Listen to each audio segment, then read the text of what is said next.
నిరుద్యోగులు ఉద్యోగుల గురించి మాట్లాడే నైతిక హక్కు బీఆర్ఎస్ నేతలకు లేదన్నారు ప్రభుత్వ విప్ ఆది శ్రీనివాస్. తెలంగాణ ఉద్యమం పేరుతో మీ ఇంట్లోనే 5 నుంచి 10 ఉద్యోగాలు సంపాదించుకున్నారన్నారు. ఇటీవల గులాబీ కండువా కప్పుకున్న జీవన్ రెడ్డి కూడా అబద్ధాలకు కేర్ ఆఫ్ అడ్రస్ గా మారిపోయారని మండిపడ్డారు ఆది శ్రీనివాస్.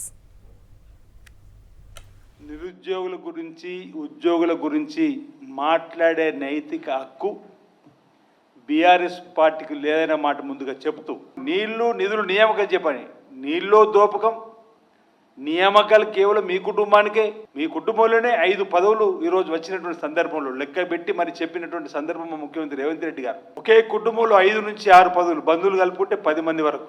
ఇటీవల గులాబీ కడ ఒప్పుకున్నటువంటి జీవన్ రెడ్డి గారు కూడా అబద్ధాలు మాట్లాడిన మాటల్ని కాంగ్రెస్ పార్టీలో ఉన్నన్ని రోజులు కూడా మా ప్రభుత్వం వచ్చిన తర్వాత రేవంత్ రెడ్డి గారి నాయకత్వంలో 70,000 మందికి ఉద్యోగాలు ఇచ్చినామని చెప్పినటువంటి సందర్భం. కానీ నిన్నటి రోజు బీఆర్ఎస్ భవన్లో వారు మాట్లాడుతూ 17,000 ఉద్యోగాలు ఇచ్చిరని చెప్పిన మాట చెప్తున్నారు. ఇప్పటికే అబద్ధాల care of address BRS Bhavan Harish Rao garu, KTR గారు అనేక సందర్భాలు చెప్పినాం. అందులో జీవన్ రెడ్డి గారు కూడా బీఆర్ఎస్ భవన్ పోగానే అబద్ధాలు చెప్పడం సరికాదని మాట్లాడు.